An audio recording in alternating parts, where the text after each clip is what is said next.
Okay, well, welcome everyone to this semi-plenary on the theme of new directions in transnational climate change governance. My name is Peter Newell. I'm from the University of Sussex here in the UK, where at the moment we're also keen on new directions in governance, particularly changes in Prime Minister and their cabinets. But unfortunately with that also comes U-turns on climate policy too. But enough about the small shambolic Brexit island that I call home. And on to today's event. So as you can see on the screen, we've got an amazing lineup of some of the best people around the world working on this theme of transnational climate change governance. And so what I'd like us to do over the next hour and a half is look at some of these emerging trends and possible futures for transnational climate change governance.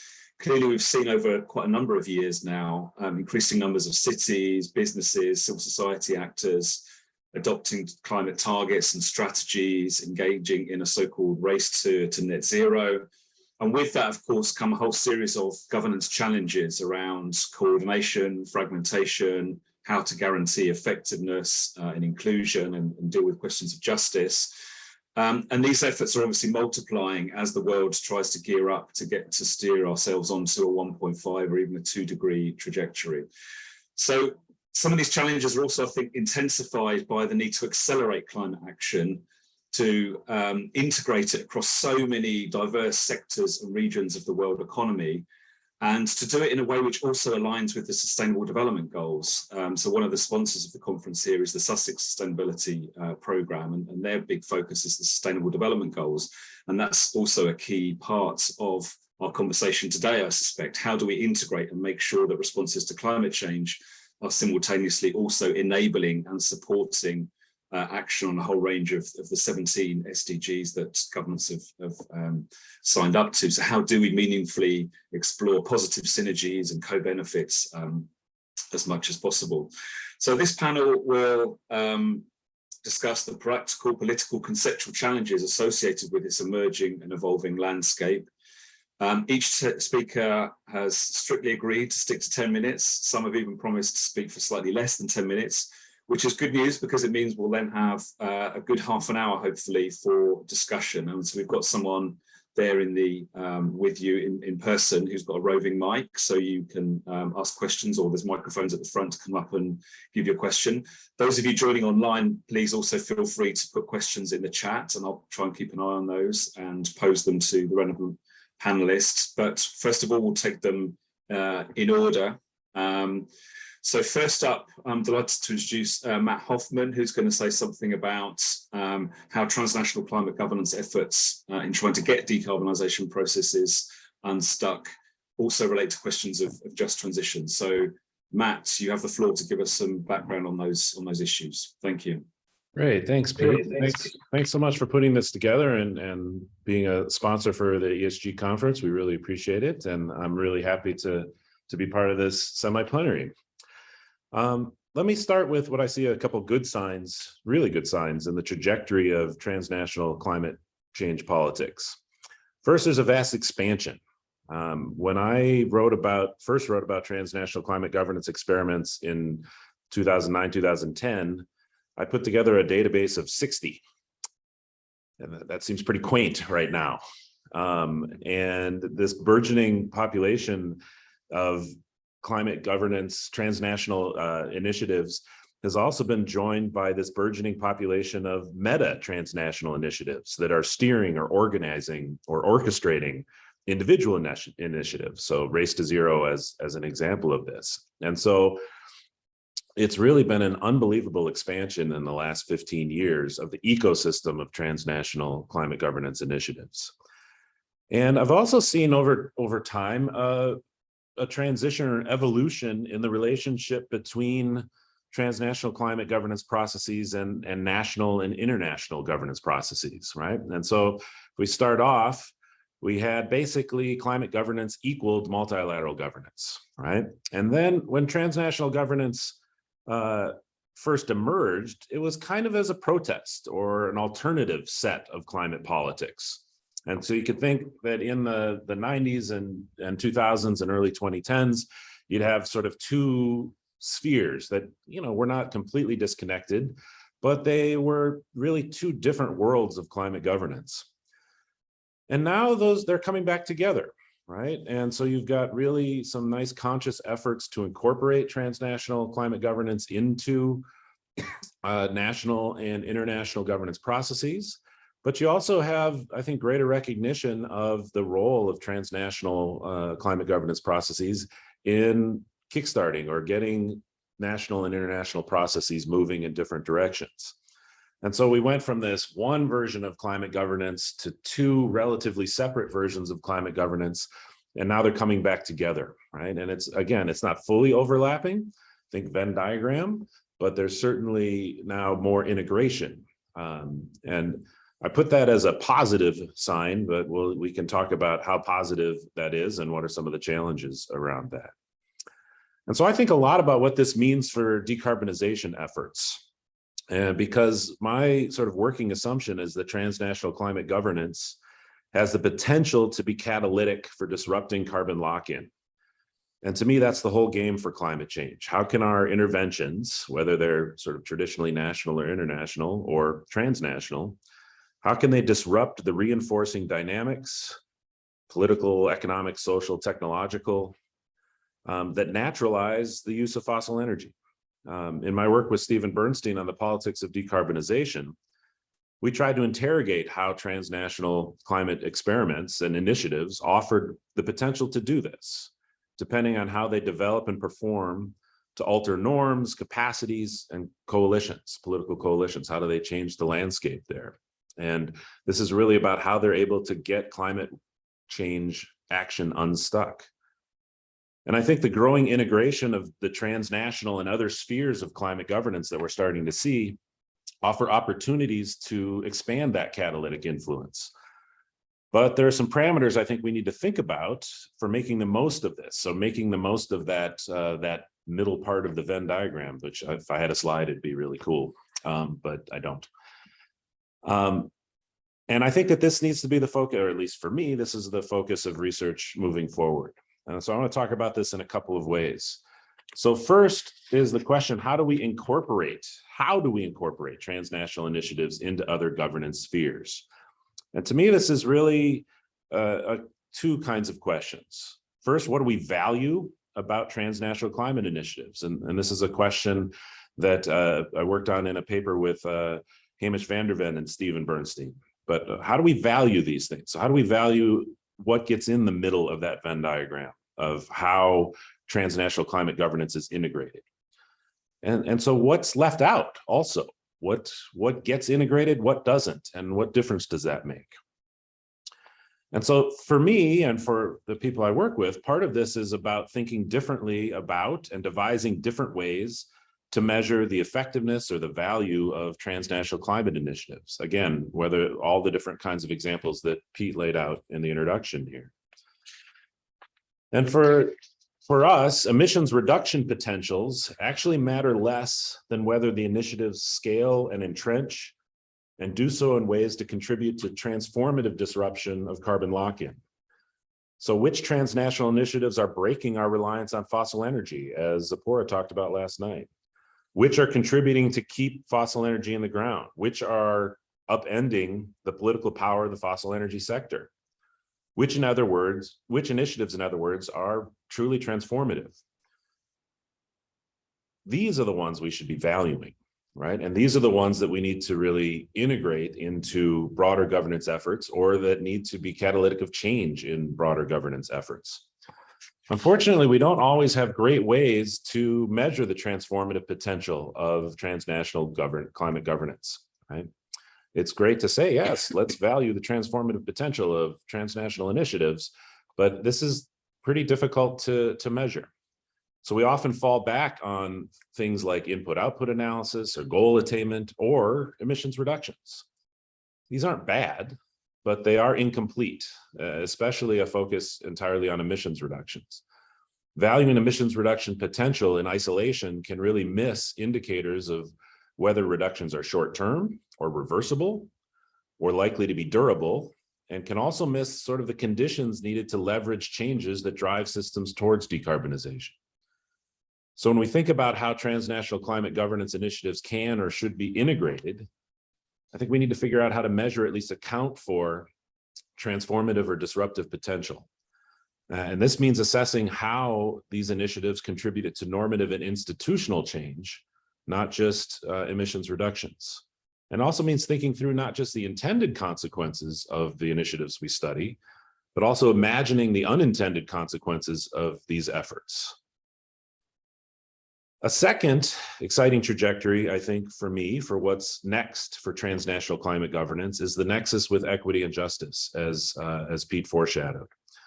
I think there's growing discourse right now, whether it's an emerging, I'd like to say it's an emerging consensus. I hope it is, but that's an open empirical question, I guess.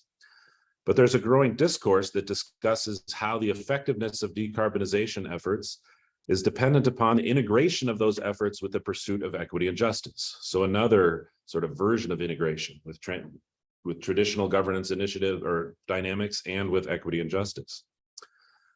That said, when Stephen and I explored a range of decarbonization efforts, most of which were transnational, we found a wide range of approaches to integrating such efforts with equity and justice pursuits, from no integration to fairly substantial integration, but also different approaches to that, different understandings of what counts as equity and justice. Additionally, in a current project that I'm working on with Laura Tozer on just transition, we're finding a continuum of just transition discourses with some quite narrow understandings around labor protections, and some that see just transition as a broader transformation of social, political, and economic institutions, and then a lot of diversity in between those. So to me, a great sort of next research agenda for those interested in transnational climate governance is how these just transitions and the pursuit of equity and justice more broadly infuses and intersects with transnational climate initiatives, and how that affects the catalytic potential of these initiatives. Because my working assumption is that there will be the catalytic potential is highest when the integration with equity and justice is highest. But that's an empirical question that I think really needs to be explored. And third, my last sort of what do I see for the future of transnational climate governance research is action-oriented research. The other folks on this panel, more so than me, are leaders on this. And I'm seeing more and more academically informed efforts to not only assess the catalytic impact of transnational climate governance, but to enhance that impact.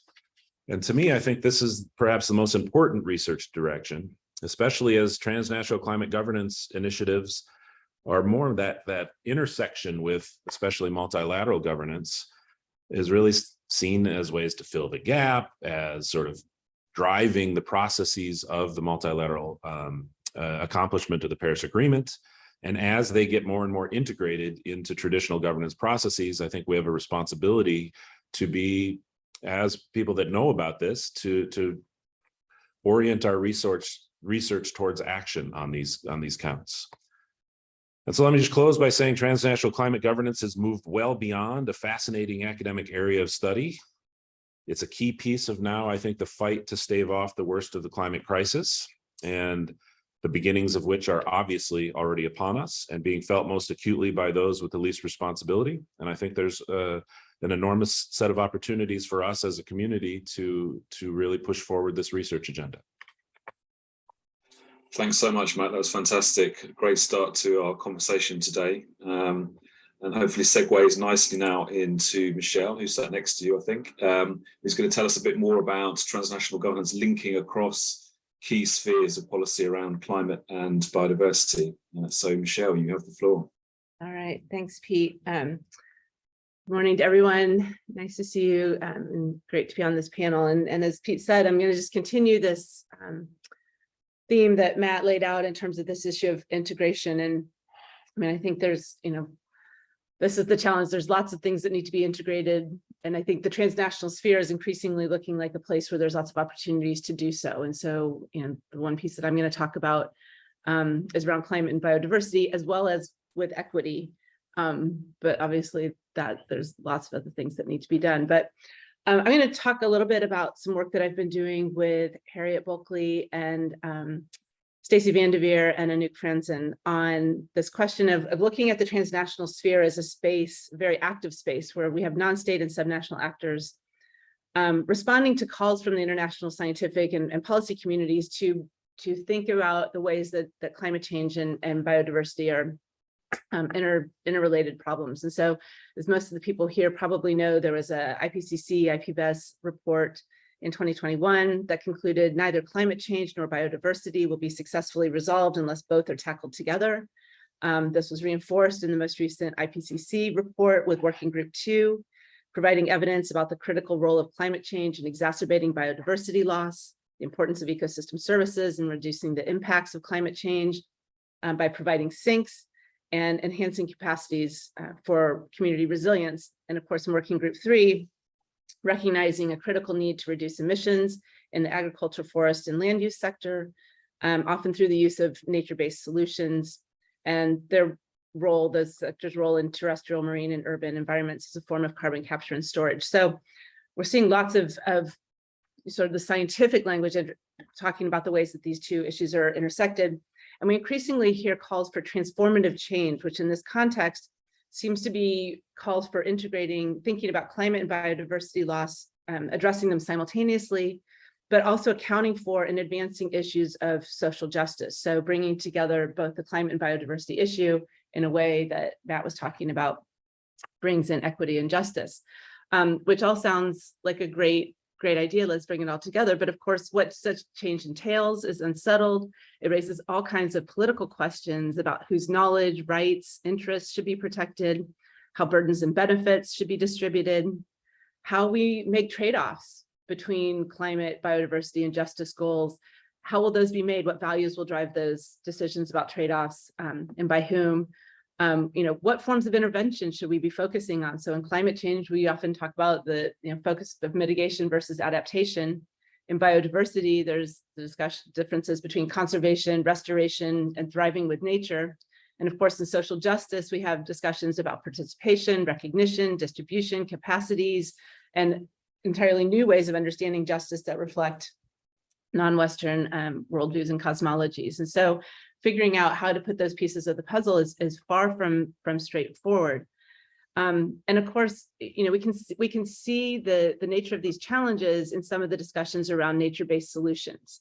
With climate change as a driving force, often behind many of these proposals, critics argue that strategies such as tree planting schemes will be used to achieve net zero emissions targets with potentially disastrous effects on biodiversity through monocropping, for example, and or society by displacing people from their lands and their livelihoods. And in the meantime, sustaining prevailing patterns of greenhouse gas emissions. So again, this is a highly sort of political contested space. And I think there's a lot of activity going on in the transnational sphere to try to work through some of these issues.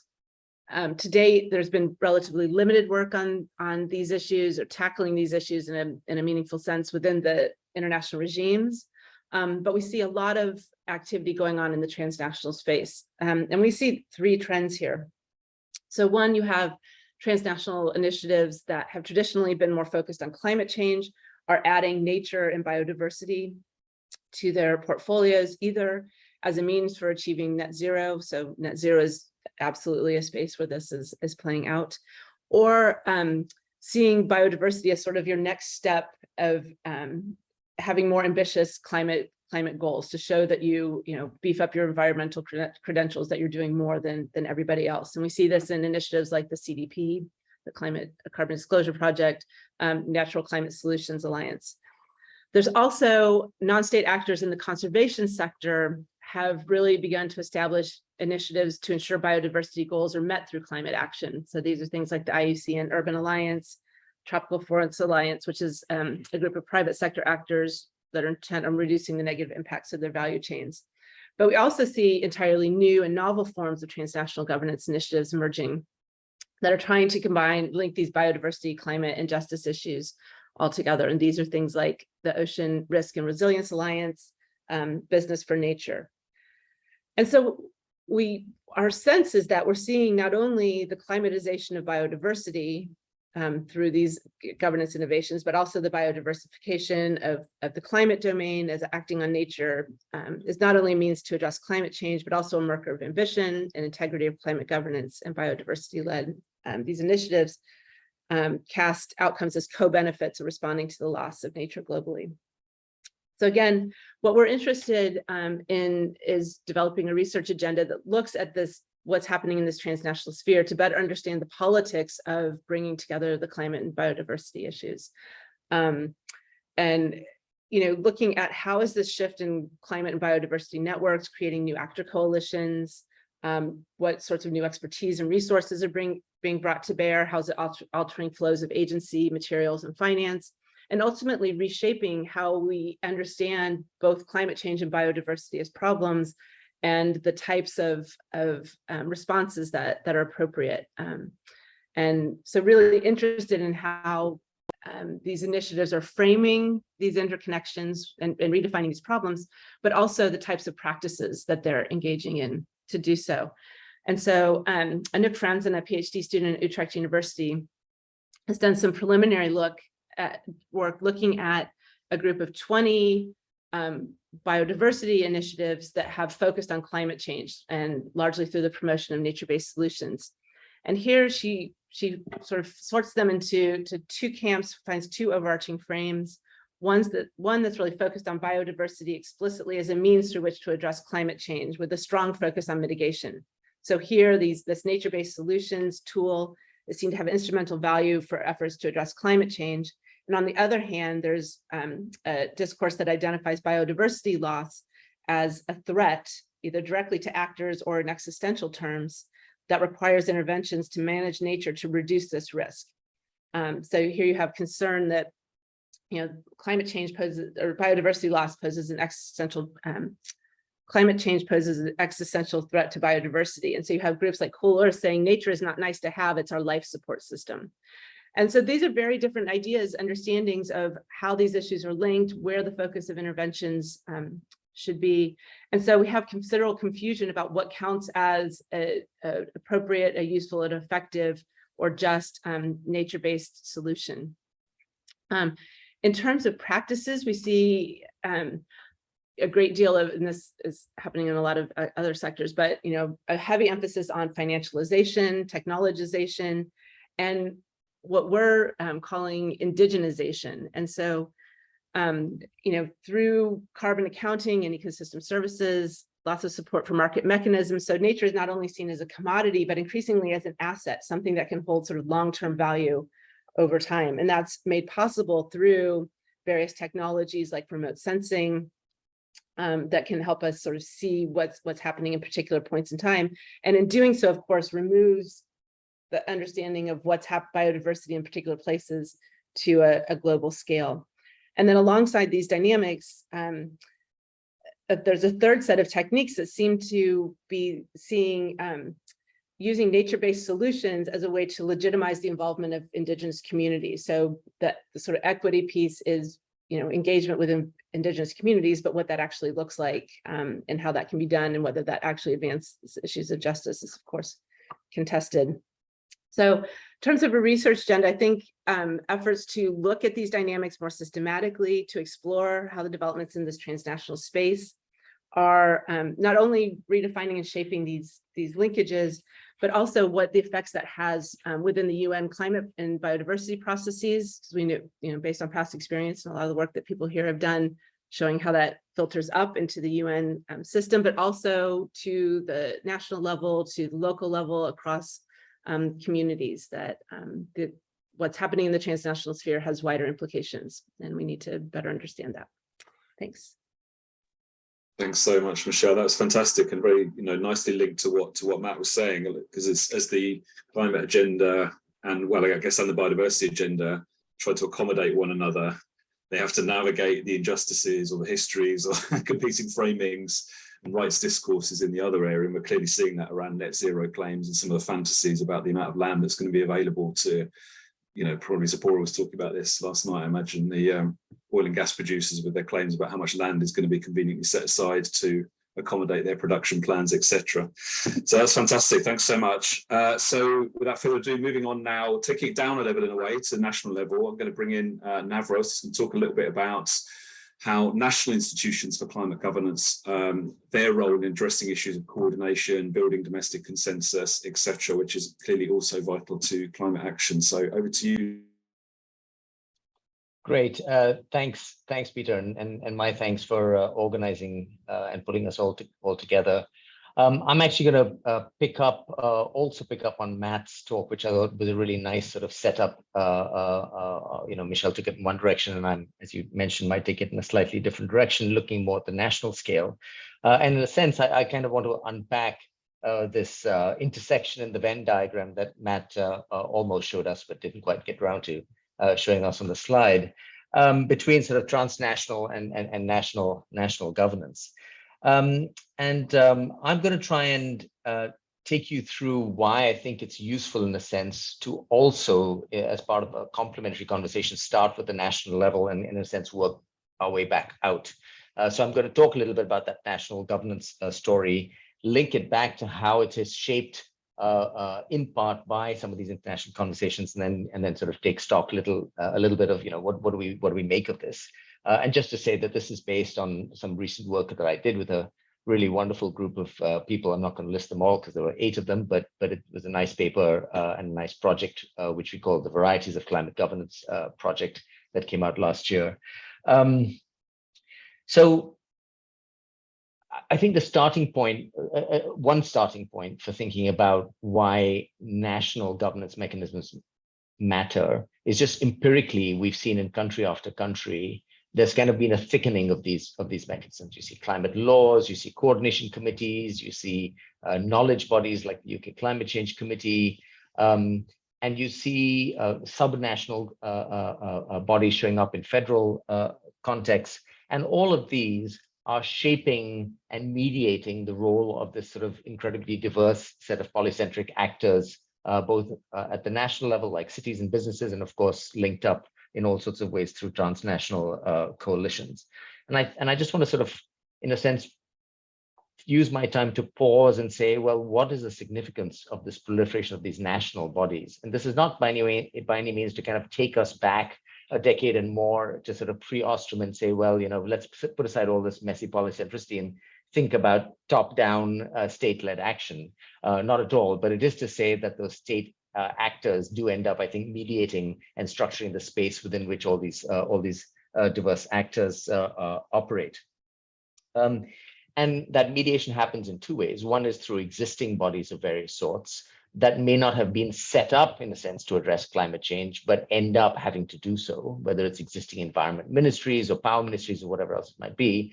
And then this new generation, if you like, of purpose-built bodies or those who have climate responsibilities layered on top of them, right? That's what, because you can't really draw a boundary around what counts as a climate institution, right? If you look at every institution that has the impact of shaping climate outcomes in some way, it's a very large universe. So in our work, we said, well, let's try and make some sense of this by talking about what they do. And this might be a way for us to have this conversation about that intersection on the Venn diagram as well. So one of the things that we would like to see done is, in a sense, governance structures at the national level that help address this integration or coordination task. How do we know when things you're doing for climate action, mitigation, or adaptation bring you closer to or away from various development outcomes, whether it's job creation, resilience, management of water, whatever else it might be. And part of that is just the mechanical coordination across bodies, but of course it's deeper than that. The second is, in a sense, driven by the time dimension of this climate problem, right? We all operate on a clock. Countries have put out these 2050 targets, 2060, 2070 targets. We know that the IPCC keeps, in a sense, bringing that date forward. In some ways, we have to have 45% reductions by 2030 for 1.5 and so on and so forth. So there is kind of a strategic dimension to this. If we are to move towards net zero on a clock, how, there's a framing of that task, and that framing has to then filter down and shape the actions of a diverse set of actors. And the way in which that's framed is, I think, really important. And the third is kind of good old-fashioned mediating politics. the kind of transformations we've talked about are going to create a lot of winners and a lot of losers. And we need to find some way of having winners and losers be in some form of structured dialogue if you're going to manage the politics of those transitions. So these are three sort of things to think about that national institutions of various sorts could be useful. And when it comes to mediating politics, an example is, for example, the South African Just Transition Commission, which builds on South Africa's own tradition of very deliberative politics coming out of apartheid. A coordinating system, there is a whole range of them, but a very extreme version is the Chinese version, where there is a body embedded in their planning department, NDRC, which directly has kind of vertical control over line departments. So there are multiple ways in which these things are done. Now, what does this have to do then with the topic here, which is really sort of the transnational governance story? And trying to bring it back to that, in our work, we found that a lot of these national governance systems were shaped not only by, but substantially by international pressures of various sorts, international moments of various sorts. And I just want to focus on two. One is the kind of forcing moment that landmark climate meetings like Copenhagen and Paris and Glasgow and so on exercised on domestic policies, more so on developing country polities. And the second is this idea of diffusion, where, you know, when countries try to think about what to do, they're diffusing. There are ideas that are diffused from other contexts and other jurisdictions. So let's just take the forcing moment kind of story. It's interesting, but what you saw is, say, around Copenhagen, you had a lot of countries putting in place national plans and strategies. China did it, India did it. And a lot of these were part of a kind of a two-level game. So you had to sort of, countries were trying to hit the sweet spot where they were seeking international credibility, but bounded by the constraints of domestic politics. And so in China and in India at the time, the narrative of co-benefits was gaining a lot of ground. Later on in China, it became ecological civilization, which created a bit more space for sort of a more systemic view of things. And so these national strategies, in a sense, adopted that language and projected it internationally. South Africa is an interesting case because in the early 2010s, they came up with this peak plateau and decline carbon denominated sort of trajectory. And it really, in a sense, fell outside that sweet spot because it didn't speak to jobs at all, right? So that's kind of an example of where, in a sense, the effort to meet the international, to have this productive conversation internationally fell short because they, in a sense, set aside the domestic conversation. I just want to turn to diffusion briefly before sort of trying to pick up the discussion a level and say what this all means. One of the things we've seen recently is the diffusion of legislation and bodies, knowledge bodies like the UK Climate Change Committee, right? So the UK model has been particularly effective, I think, partly because it was the earliest. It got picked up in New Zealand, Ireland, Mexico. I think it probably, and Chuck can speak to this, probably had some resonance in Nigeria as well. And the idea of a climate change committee where you have a knowledge body that sets, that recommends 5-yearly budgets and so on and so forth is also an institutional model that's been picked up and propagated. In both these cases, of course, it's not a direct cut and paste, right? There is a sort of process of changing and embedding within national jurisdictions that takes place. So, so what I want to sort of end on, I think I have just maybe a couple of minutes, if I'm not wrong, Peter, is to say, well, what do we make of all this? I think in a sort of post-Paris world, at least my read of this is, if we take seriously this idea of nationally determined contributions, then that messy kind of space of state and non-state actors operating at the national scale, mediated through this growing set of domestic bodies, in a sense, is going to increasingly become the primary driver of what jurisdictions are going to do. And they're going to do it, and they're going to accelerate if they can tell a domestic story that makes sense, if they can sell it domestically. And I think it's quite interesting.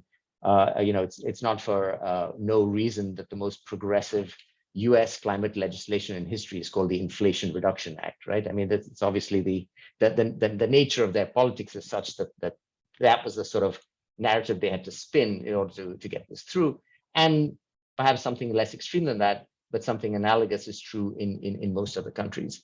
And it's in this sense that I want to sort of gently kind of, I guess, raise the question slightly differently from Matt as to whether sometimes the intersection of these two spaces may be slightly less productive or can be somewhat confounding, right? So when it comes to the political narrative, we have a global political narrative now, and a lot of transnational governance initiatives are in a sense aligning along this of net zero targets. The net zero target by its nature is a carbon denominated or a greenhouse gas denominated kind of narrative. And so how does that square with countries such as in India, which for whom the political pathway forward is really about competitiveness and jobs, right? At the time of this massive demographic transition we're going through, that's true of South Africa as well. And is the net zero story going to get in the way a little bit? Or is it just some kind of uncomfortable coexistence, which frankly is what I think we're seeing playing out in many developing countries. There's also a question of political traditions. So in China, the successful bodies have been very much of a piece with the kind of very bureaucratically hierarchy-led, not that there's never any pushback, of course there's pushback and contestation, but it is vertically hierarchical institutional structures, as compared to, say, the more sort of deliberative traditions in South Africa and the continued flailing that I unfortunately see out of firsthand in India on a regular basis at the bureaucratic scale. So the second is the sort of the political and bureaucratic traditions. And the third is then the policy forms, right? So we see things like proposals to have 5-yearly budgets, which have worked quite well in the UK and have been a sort of a focusing device, 5-yearly carbon budgets. And how well would that work in a context where emissions are actually rising rather than falling? And the key objective is actually to avoid locking into high carbon infrastructure, right? And it's quite unknowable exactly how to set those 5-yearly budgets if your emissions are rising. And similarly with carbon markets, which perhaps lend themselves less well to contexts where the main question is how to avoid infrastructure lock-in. So I'm focusing, in this last section, I've focused a bit more on how this looks from a developing country point of view, partly because that's where I sit. But I'm a little bit worried that a lot of the imagination that informs these transnational governance initiatives tend to be drawn on sort of northern imaginaries, and that work very well in some of those contexts, but that end up taking more work to reconcile with the very nascent narratives that are emerging out of some of the developing countries. And they're different narratives in different contexts. I don't want to at all suggest that similar narrative. And so it ends up confounding things where one has to justify institutions and narratives against a global narrative and then justify it against the domestic political narrative. So that two-level game becomes much more complicated. So viewed from the national context, I just want to put out there the possible confounding.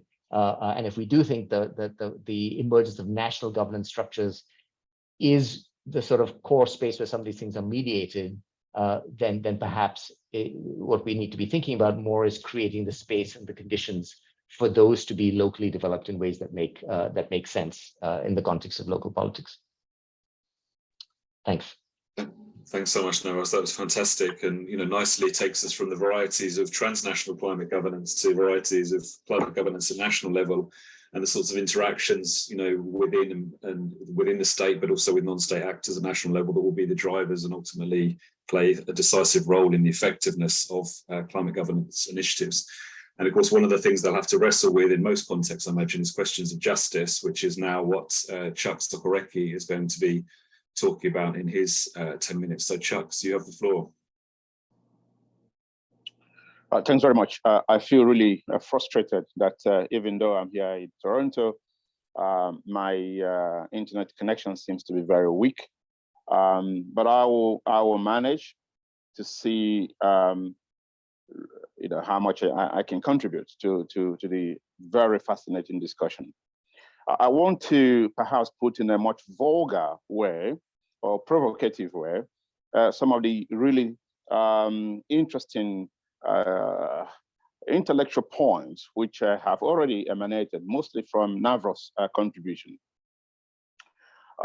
First, agreeing with Matt and Michelle that I see a much closer integration between what we have traditionally defined as transnational governance and national governance. I would actually suggest that in conditions where institutions are weak, we have seen not just integration, but co-option and assimilation. And this is quite interesting that we see in many cases where transnational initiatives are actually co-opting or assimilating national or using national initiatives to make their case. And the imposition of these global narratives on national institutions, as Navrov has indicated, is very much one of the key characteristics of governance of climate change in Africa.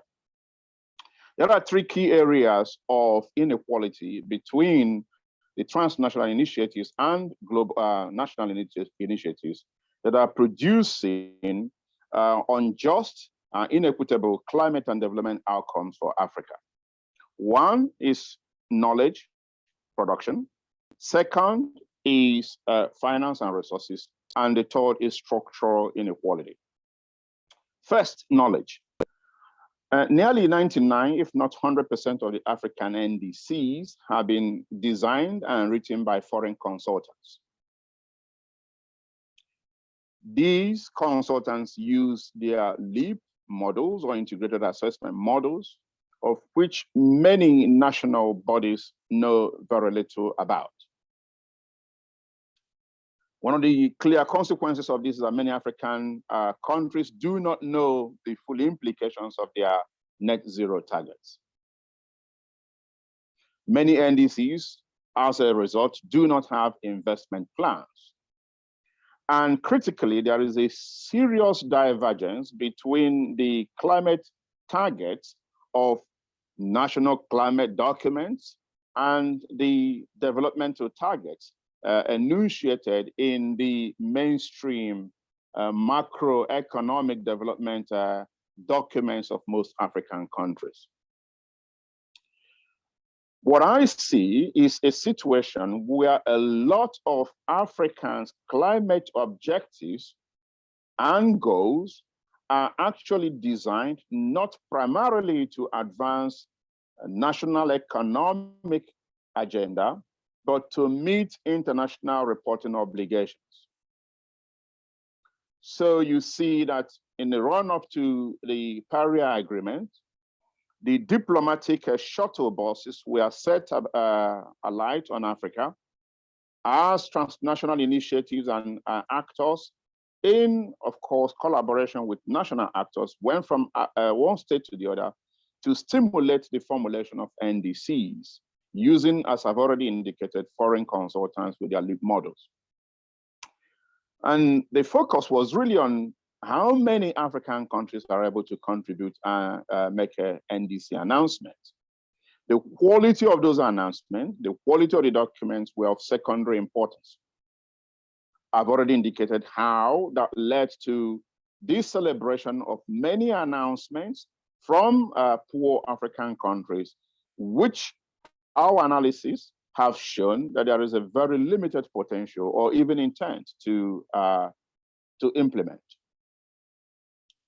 But also we see that the global forces driving for faster and more furious attempts to undertake climate action is beginning to cause a lot of discontent and backlash. I lead a number of nationally important projects on the development of long-term emission targets or decarbonization in some African countries. One of the most frequent, if you like, kickback or pushback rather that I get is that we haven't just even wrapped our head around one policy document, and you are trying to push us to develop yet another policy document. So we just finished, for example, the process of the development of the NDCs. And now we are working on the net zero target, and we're also working on the long-term emission development strategy target. And there is a sense that the transnational actors are pushing too hard and too fast for the development of several documents when there is very limited understanding of the targets that have been set out in specific previous documents, or even a clear understanding of how to achieve that. The other thing that we see that is happening is that certain transnational actors are not just designing or using their tools to design national targets, but are also actually doing that in a way that is very obscure. So we have some African countries, for example, in Nigeria, where a net zero target have been set based on the documentation that had been prepared by transnational actors, only for the government to realize that this net zero target actually didn't include AFOLU or LULUCF. And this is in a country where AFOLU emission accounts for about 48% of the national emissions. So this beggars belief as to how a net zero target could have been set without accounting for AFOLU regime. We see a situation where some of the transnational activities are actually beginning to undermine local institutions. Maybe this is an unintended consequence, but it is happening. They're undermining local institutions because with these models developed outside of Africa, in most cases, it really does not allow for trial and error and learning from bottom up. And the speed with which these projects are undertaken does not allow for proper deliberation.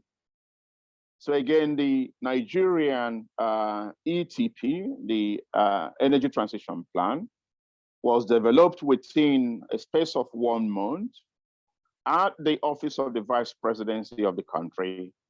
And there was absolutely no deliberation with any other key actors.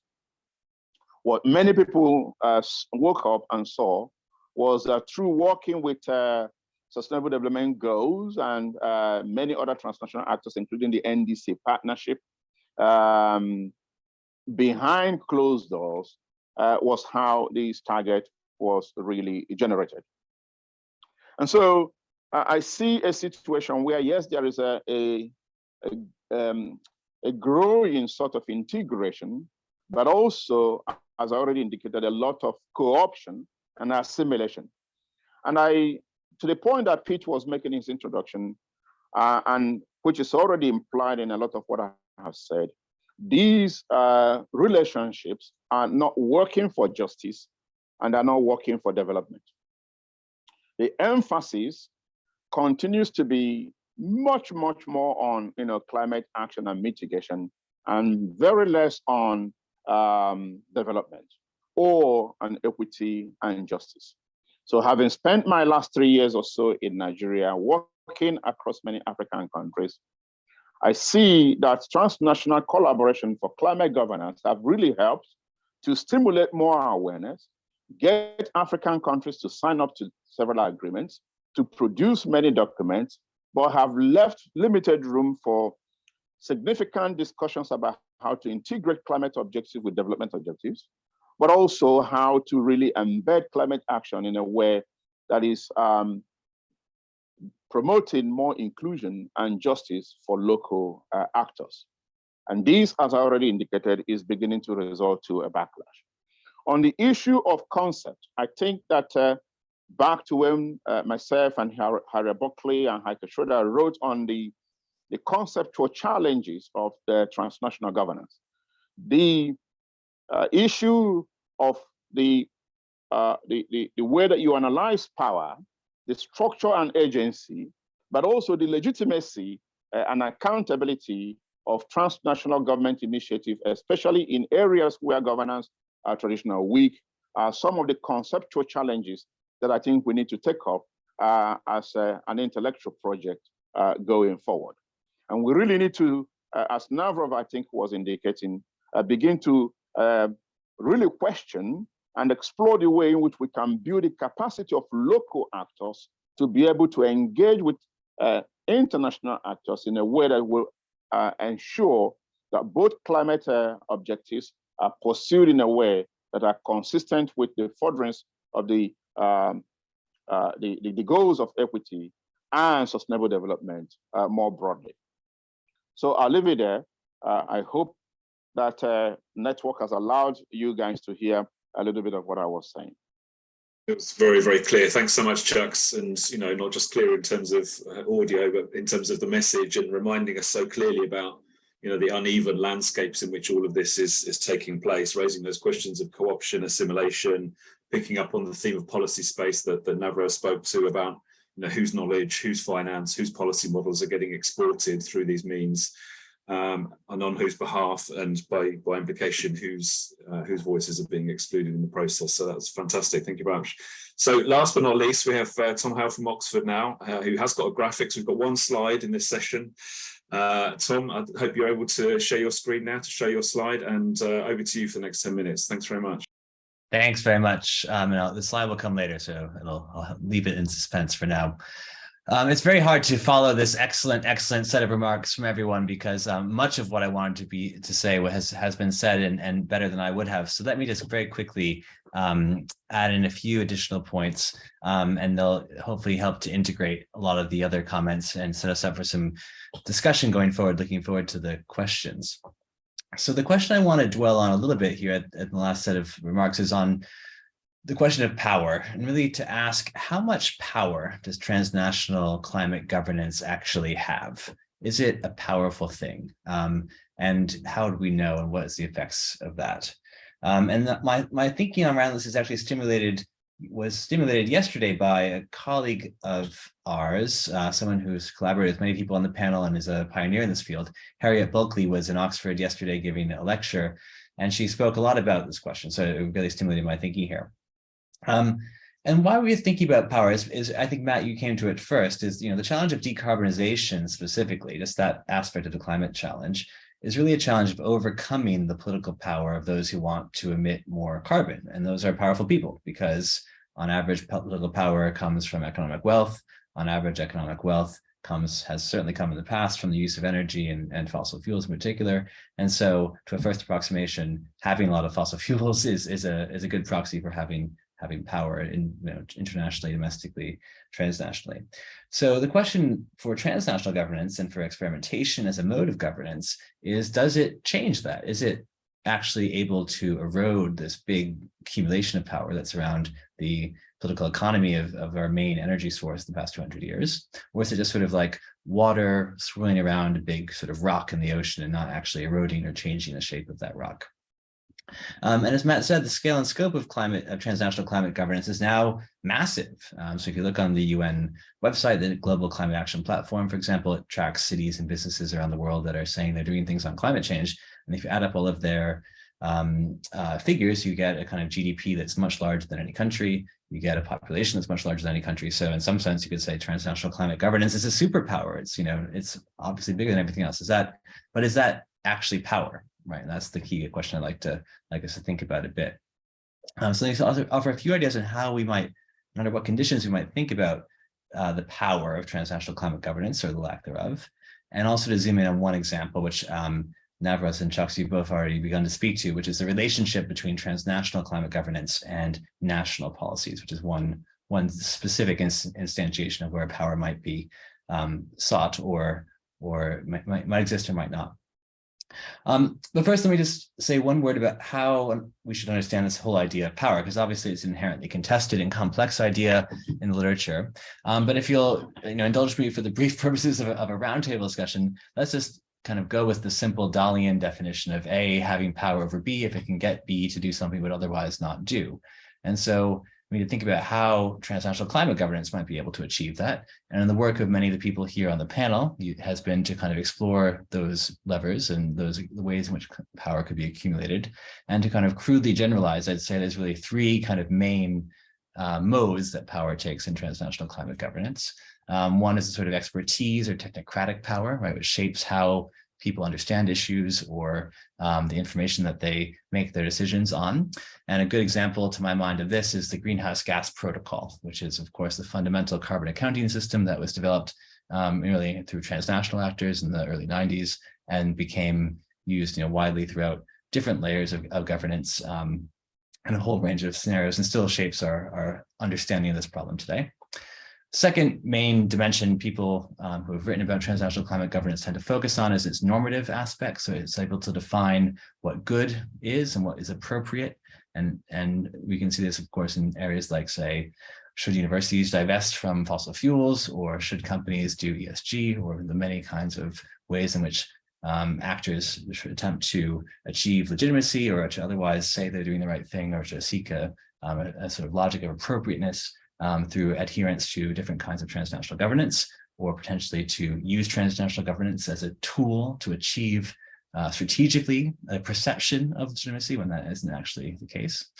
And the final sort of mode of power, so expertise, normative power, the final one is, of course, market power. So defining the rules to which economic exchange occurs and using that to promote their goals. So, I think there's probably others as well, but those are the three ones that people have written most about in the literature. So if transnational governance of climate change is working through these three kind of modes, defining information and using technocratic power, doing a normative definition of what's good, and shaping the rules of economic exchange, using market power, how much effect does that really have? And I think, Matt, you were really speaking to this question at the beginning, thinking about the different kinds of channels through which, as this field of transnational climate governance has grown, it's begun to reshape other actors' preferences and behavior through these different channels. So I've already mentioned three modes, but the kind of example people love to go to first, of course, is renewable energy.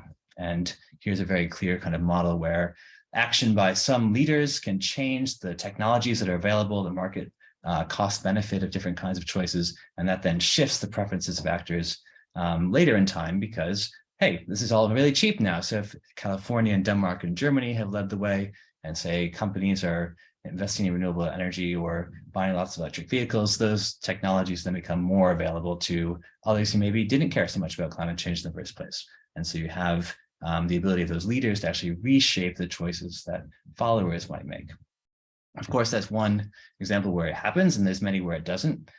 Contrast the renewable energy story, of course, with the land use preservation story. So doing a really high quality nature restoration project in the Amazon doesn't really change very much of the ability to do the same kind of thing in Indonesia or in Central Africa or other places where such interventions might be helpful. So this is really a kind of diffusion story of different kinds of, could be normative, it could be material, it could be political, and sometimes it seems to work and sometimes it doesn't. So the other domain, though, of course, is how it might just not reshape preferences, but also reshape the balance of power within domestic politics.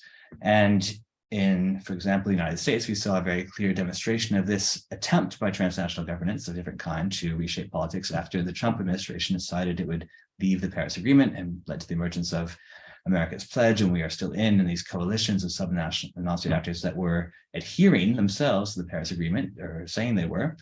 And and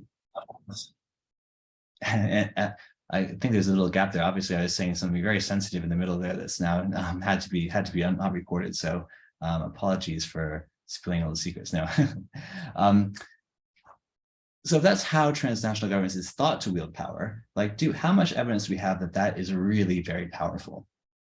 So let me zoom in on one domain and think about the relationship between private transnational governance of net zero, in particular, which several people have mentioned already, and the emerging landscape of government policies, especially regulations on net zero, on the other hand. So obviously, we know there's a big groundswell of net zero targets. Those targets have a huge range of different qualities, some fairly good, some are quite bad. a lot are somewhere in between. And in response, we've seen a big landscape of transnational governance emerge to try to create standards and policies and to otherwise govern this sort of net zero shift. And those include things like Science-Based Targets Initiative, the Cities Race to Zero campaign, the Glasgow Financial Alliance for Net Zero, the Race to Zero, as mentioned, also now the International Organization for Standardization, and many, many others. And actually some colleagues in Oxford just did a mapping of these different standards, which I'll put into the chat later for anyone who's interested. And I think what we see in these standards is how mixed they are. There's a lot of convergence in some areas and also some heterogeneity there. But what I think is really fascinating is how we're also now seeing many national governments have actual regulations requiring businesses in particular to take measures that are similar to what these private actors are trying to achieve. And one example that is most mature here is, of course, disclosure of climate-related risks. And this is something that companies are now being asked to do alongside their financial risks. Now, this has a long history, of course. Disclosure of climate-related risk was something that CDP really pioneered as an NGO. It's kind of asking voluntarily companies to do. It then was sort of orchestrated after the global financial crisis by the G20 through the Task Force on Climate-Related Financial Disclosure, TCFD, which then became a set of guidelines. And now it's the law of the land in an increasing number of jurisdictions. By the end of 2024, 48% of global GDP will be in a jurisdiction that has some form of mandatory sustainability disclosure for companies. If the United States SEC, the US securities regulator, goes along with that, it'll be more like 2/3. So this has now become a kind of rule for the global economy overall, emerging first from really the practice of a small NGO. And that's kind of a really interesting example where we think, maybe there's some power there. The hesitation I would put on that is that as you go through this sort of process from voluntary practices, transnational climate governance, even orchestrated forms of governance, and then to regulation, you increase, of course, the bindingness of the measures. You increase the scale of them because everyone now has to comply with these disclosure rules, for example, but also you increase, for exactly those reasons, this increase in power, you increase the pushback and you increase the incentive for actors who don't want to do anything to resist, to use regulatory capture techniques to try to divert it. And so even as it tries to work toward more and more power, this kind of form of governance does struggle or encounters new forms of resistance. And that's the kind of core question or dilemma that I see, that this building up of political power necessarily comes with the kind of Hegelian response from those who wish to resist that power. And I guess the question I would have in my mind is, therefore, is transnational climate governance really the one able to kind of reshift and reshuffle these things? And I think there's lots of reasons why that could be the case, but I don't think there's any kind of tautological reason why it is the case, right? And so the task then for us as analysts is to think through how that set of relationships might unfold and under what conditions the rise of this kind of transnational climate governance could be more or less powerful. Let me now, as I promised, just close by sharing this slide if the technology will allow me. The metaphor I like to think about here, I've written a piece that calls it the conveyor belt, which is a particularly non-poetic kind of metaphor, but I hope you can see the basic idea here on the screen. Now, we're just basically saying there's sort of a kind of continuum of governance technologies that are now in place around, this is around net zero in particular, where there's sort of a frontier of best practice that some of the leading entities might be doing. Those perhaps could be captured by strong voluntary initiatives, perhaps things like Science-Based Targets Initiative. Those could then be further updated and refined by governance technology that's 1 degree less voluntary, but has this sort of public aura, which is an orchestration campaign, something like the Race to Zero, that also could be useful in, say, weeding out some of the weaker involuntary initiatives by showing how they don't meet different standards. Those ideas from this sort of frontier of best practice can then flow back into the system of global standard setting. We're seeing a huge number of standard setting bodies now try to really move onto this agenda. And the most interesting one is the International Organization for Standardization, which has published its net zero operating framework. It's not quite a standard, it's sort of a framework that will shape the development of more specific standards. And you know, I would invite people to look at that one because I think it could be quite influential.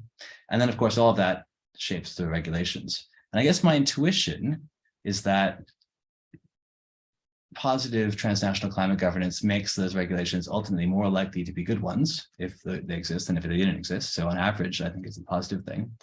But as I said, it's not necessarily the case. And indeed, it also raises huge questions around who gets to decide, right? And that's you know, building on Navris's point and Chuck's point, we know that the frontier of best practice is not evenly distributed because many of the organizations that are leading in the development of these things are northern based. Maybe they're coming from particular industries and particular cities even, and therefore are not necessarily ones who are going to be shaping rules that will apply for everyone, or not necessarily representing everyone's interests, even if the ultimate kind of content of the rules may trickle through the system in a way that has truly global impacts. So question mark on the power, question mark on if there is power, how, you know, justly arranges that power. But I think this is a fascinating research question to dig into more deeply, because this is a big game now. It's not a sideshow, it's central. And therefore we as scholars need to be really attuned to these kinds of questions. Looking forward to the questions. Thanks so much, Tom. That's fantastic. And a really nice reminder of the sort of political and historical life course of some of these governance initiatives, the one that you know, Matt was documenting all that time ago. And to see the journey of the CDP that you were describing there is fascinating across sectors and scale. And yeah, it does remind us of you know, how we need to engage with these very difficult questions as we look to promising new frontiers of transnational climate governance. So we've got about just over 20 minutes by my reckoning for comments, questions. So for those of you online, please drop questions in the chat and I'll try and keep tabs of those.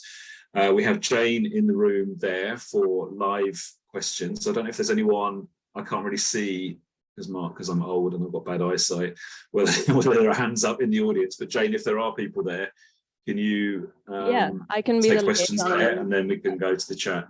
Thank you. Thank you so much, Peter, for assembling this panel. So we haven't got any hands up currently, but I'm sure there's lots of questions in the room. Yeah, would you like to answer that? We have one. Someone's got a hand up now, yeah. Hi, my name is Ranjan Dada. I'm a Canada Associate 2 in Community Disaster Research at Mount Royal University. It's a great conversation. Thank you, all of you. My question is, we are talking about transnational governance, national intergovernance, and also local governance.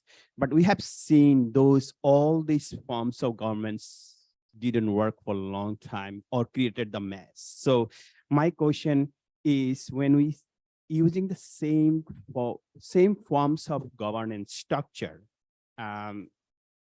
without defining, we are talking about local solution, local structure. We don't define which local, which forms of structure it can make positive impact in climate change solution. Is it indigenous or local people from the mainstream? So my question is, I'm thinking, do we need to redefine our whole structure, whole ways of thinking regarding the actors, regarding the strategies we are thinking, or we are using the similar structure that we have seen is not working? Thank you. And who was that question for? Was there someone in particular, or was that for the panel as a whole? Whoever would like to take it. Okay, so any takers for that question? And if not, we've got one in the chat for Chucks and Navros. But someone wanted to have a first go at that question.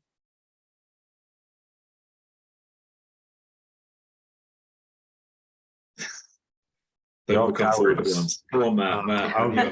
Go on. To me, this is the age-old. It's an incredibly important question and an age-old question, right? Can we pick your crisis, sustainability, climate, biodiversity loss?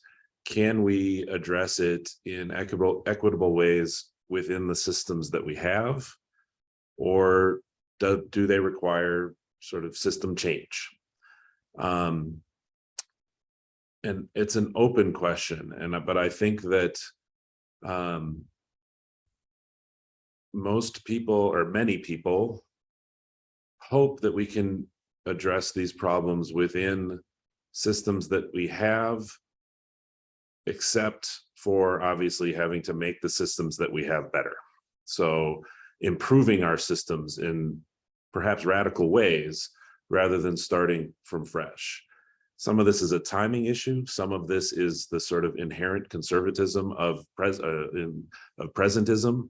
Some of it is that, frankly, that a lot of discussion about this is written by people who are benefiting from the current systems, right? I'm a middle-aged white guy. Of course, I would like to keep the improve the systems that we have, but maybe not, but I've been advantaged by the systems that we have. And frankly, revolution scares me. Revolution scares, and this is, but I've increasingly come to the conclusion that maybe revolution is exactly what we need. I don't know that revolution, if we have time for revolution and rebuilding for some of the problems that we face. This is not an adequate answer, and you're seeing my raw thought processes unfold on Zoom, which is probably never a smart thing to do. That's great. Thanks, Matt. That's a really good set of reflections. So we've got a question in the chat. It's for both Chucks and Navros. Could you reflect more on why low-income countries are taking up transnational norms that may hinder their own goals, particularly for increasing electricity access? Who wants to have a first go at that? Yeah. Navros or Chucks? Chucks, you want to start? Yeah, Chucks is going to start. Yeah. Well, that's a great question. The reason is in the question. The question assumes that those norms would necessarily hinder, but many of the bureaucrats that are entrepreneurs for the norms that I think you have in mind do not necessarily agree that a priori those actions would necessarily hinder electricity access.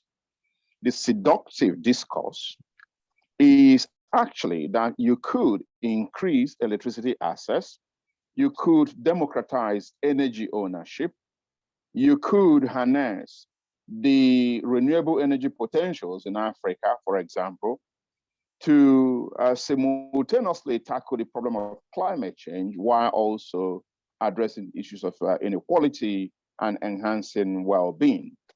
So for the bureaucrats that are taking on these norms, they genuinely believe that there is the points of synergy are strong.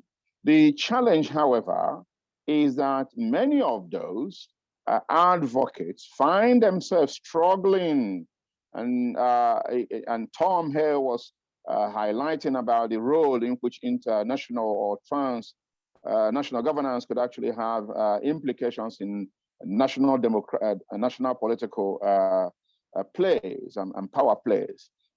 And you will see that many of them are actually then struggling in ICC levels, in high-level intergovernmental meetings, to sell those ideas, because again, one of the things that transnational governance has done in the area of climate change, that they have boxed out some of the, if you like, the environmental people or progressive-minded people, and they speak with this. And so sometimes we are having a completely different conversation with from the sort of conversation that's happening in central bank, in Ministry of Finance and Development. The people that are actually designing the national development plans, we are not talking always with the people in the Ministry of Environment, where sometimes transnational initiatives tend to pick out policy entrepreneurs. So it's not that they are advocating it knowing full well that it's going to hinder their growth, but rather, in my view, that the finances, the knowledge, the technologies that should come in order to help actually make these synergies are not coming.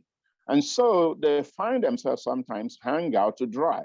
And Your Excellency, myself, have been found in many of such positions in the past in Africa. I am one of those leading voices that Africa should take a strong action on climate change. I've led the designing of the first green growth, national green growth policy in Africa, in Rwanda. I supported mostly the design of the green growth policy in Ethiopia. I am a strong advocate for climate action in Nigeria. But when we do the analysis and say, oh, actually it's going to cost about 410 billion in order to ensure that this transition happens, the money is not seen anywhere coming. And sometimes those who have opposed us will say, hey, I told you that you are being unrealistic, you're being naive, this monies are never going to come. And so we are often seen sometimes as pushing climate action that hinders or attempts to hinder national development. But that also the issue of a strong lobby and financial incentives. Many African countries operate on the basis of aid. And so if a transnational government actor comes and say, okay, we're going to give you X amount of thousands of dollars to elaborate a national action on climate change, the general tendency most times is to say, thank you very much, where do I sign? And as you begin to then elaborate the plan, you may then begin to find that they actually already have a position on gas, for example, and that these plans should not include a commitment to gas exploration. So financial inducement, tacitly and overtly, is also one of the major reasons why you see some non-entrepreneurs developing, in some cases that do not even understand the main science behind the report that they are promoting. Right, thanks, Chucks. Navros, do you want to come into on this question? Yeah, I'll try and be brief. I also think it's an excellent question. I mean, I think there's a range of reasons, many of which Chucks has covered, but just to be maybe kind of rattle them off. I mean, sometimes this is purely performative, right? That there's a perceived need to actually signal compliance with an international agenda and minimize and insulate your domestic processes in much small. So it's purely performative. Sometimes I think there's kind of a cognitive lock-in. I think Tom talked about this, sort of the technocratic power that the, and I think carbon markets actually operate in that space a little bit, that if you want to signal credibility on a particular issue globally, then the easy solution is you say, well, we're going to set up a market, and we've just started this process, for example, in India. And I think sometimes it's kind of strategic, right? Because obviously Indian and developing countries spaces, whether the political bureaucratic are not uniform. So you might find policy entrepreneurs who see a space for their own advancement of a particular agenda, picking up an idea and hitching their wagon to something much more powerful, particularly if there is, as there is in many countries right now, a desire to be seen as progressive on climate change because it's part of being staking out sort of a leadership position on the global stage, and so there's that dynamic as well. So I think it can be multi-layered, really, and these are just supplements to what Chuck said, and I agree with the way he put it as well. Great, thanks so much. So Tom, there's a question for you about where power is in your figure, which I'll ask you to answer in a moment. And there's a question for Michelle from Duncan, who I think I can see is on the call, so maybe he can ask that himself. But first, Tom, on where power is in your diagram. I think it's everywhere, really. So I think the diagram I tried to present was just a way to kind of think about how different types of governance may relate to each other. And each one of those that had a sort of institutional set of lenses. These kinds of transnational institutions relate to these kind of orchestration ones, to these more sort of standard setting bodies, to then national institutions and regulations. And at each of those sites, institutional sites, there'll be a constellation of actors with different power and interest and different balance of power across those different interests. And so the outcomes of those institutions will reflect, I think, those constellations. My hope and I think the logic here is that if you kind of link them more closely and are able to have better ideas around what net zero could mean in one sphere of governance, and they're linked together, you increase the probability of getting a better outcome in the other spheres, because maybe they think this is the technically right thing to do, or the normative right thing to do, or maybe they have sort of enough market power to make it happen. So for all those reasons, I think it becomes more likely. But the point is the linkage is itself a kind of, I guess, power, opens the possibility of changing the balance of power within any one of those individual sites, and that could be used progressively to create a stronger definition. Thanks a lot, Tom. Duncan, do you want to ask your question directly to Michelle, or do you want me to read it from the chat? Give you the chance to unmute. Yeah, you can pose. Yeah, I'm happy to contribute. Thanks. It's been a very interesting panel, and I sort of tagged Michelle there, not as the only person who mentioned transformation, but as I recall, specifically linking it to this making things more just and equitable, or integrating those goals. And I'm a little worried that we talk about transformation a bit loosely and look at it as almost inevitably this sort of positive thing that brings in these new values that we want, whereas many transformative political events seem to be rather more negative. Take Brexit, for example. So I was wondering if Michelle or others could comment on or offer us thoughts on what's a more sophisticated understanding of transformation that helps us understand what direction it's going to work in and how to get it to move us towards equity and justice. Yeah, so no pressure there then, Michelle. You need to come up with a new theory of transformation. Yeah, well, I will do that in the next 2 seconds. No, I mean, I absolutely agree. And Chuck's just put something in the chat that, there's no direct and inherent relationship between transformation and justice. And I absolutely agree with that. And I will say that there are people probably on this call and in the room who have spent more time thinking about these issues of transformation than I have. And it's only recently that I've started looking into this field. And the more I read, the more I get confused, and the more, I absolutely, we throw it around loosely. And I think that's one of the things that we've, in looking at it specifically within this transnational realm, sort of getting a handle on what do people actually mean by transformation, and why do we think that there would be this relationship, and how do we put those pieces together? And so I was trying to say there's, what do we even mean by integrating justice? What form of justice? Who gets to decide what, justice for whom, for what purposes? And I think one of the places where I think, I think there's some sort of conversations that suggest transformation towards justice is sort of a checklist, right? And so if you sort of have processes that do X, Y, and Z, that will magically create transformative transformations, which are assumed to include justice. And I think we have to think more about transformation as a process that has unintended consequences, that is highly political. And so, all that is to say, I don't have a more sophisticated way of thinking about it, but I absolutely agree that's something that we need to do. And we need to be really careful about, I think transformation is becoming the new buzzword, and everybody's like, this is transformative, we've got transformation. And that's so ambiguous, and there's so much unpacking that needs to be done. Yeah, I agree with that. And I think often when people invoke that language of transformation, what they're really referring to are transitions, more incremental reconfigurations of socio-technical systems, and not really deeper sort of political transformations that we're talking about here. Yeah. So Lena's put another comment in the chat, but can I go back to you, Jane, in case there are other questions in the hall?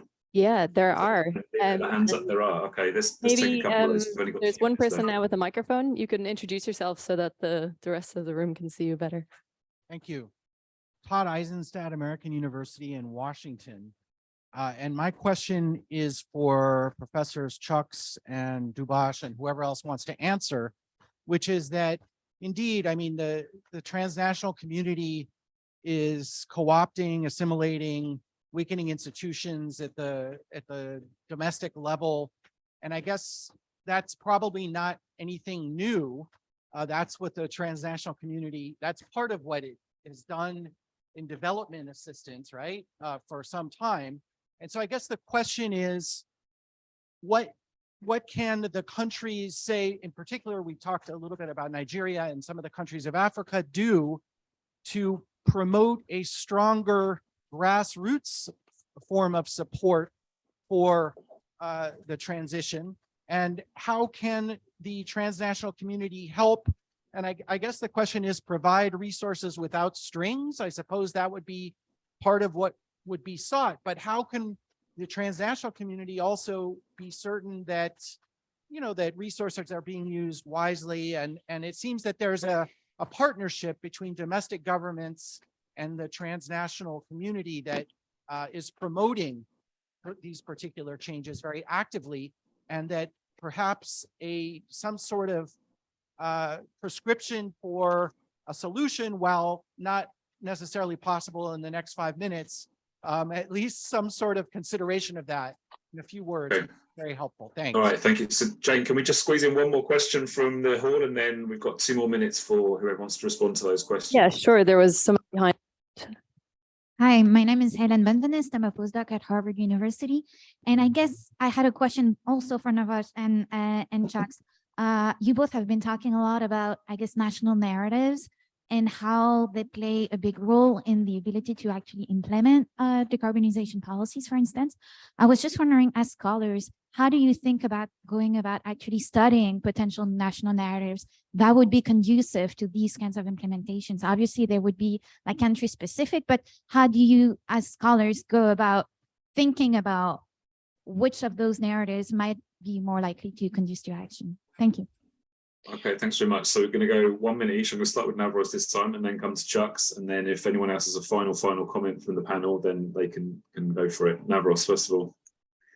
Thanks. I'll try and take both questions together. I think they're related.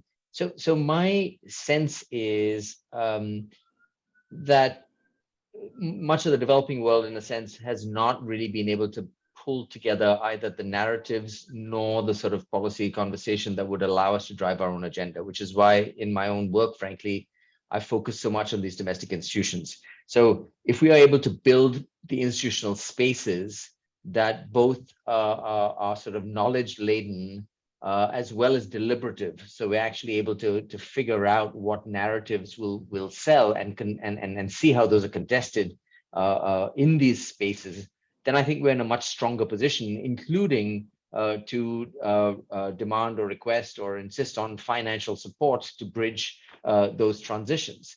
But we have to start by having a sort of a vision of the future and how we're going to realize it that makes sense domestically in a domestic political context. And those institutional spaces really are undercooked. So that's sort of a starting point for me. Thanks so much. Chucks. Well, building on from what Navrov excellently said, the most fundamental challenge is that capacity and institutional building support from the West to poor countries have been tokenistic, marginal, incremental, short-term, and the number one fundamental long-term sustainable thing that anybody from the North can do to support the West is to step aside from the politics, the governmental institutions, and build think tanks. When you build think tanks in such a way that somebody like Navrov, myself, Pete Newell, all people here can actually be in a particular country to generate knowledge and challenge processes, you are now beginning to sow the seed for long-term, larger institutional change that is going to be able to help countries to generate their own discourses, their own analysis, and their own visions, and to hold a government to account when they fail to do things properly. Thanks so much. Well, we're over time, and these are massive questions that I'm sure you're going to go on discussing over the course of the rest of the conference. So I just want to thank everyone for showing up in person and online, and to all of our fantastic panelists for a really rich discussion. I feel like I've learned loads, and I hope you have too. So enjoy the rest of the conference, and thanks for being involved, everyone. Take care. Enjoy the rest of your day. Thank you very much, Peter, and thank you to all the panelists. Thank you. Bye.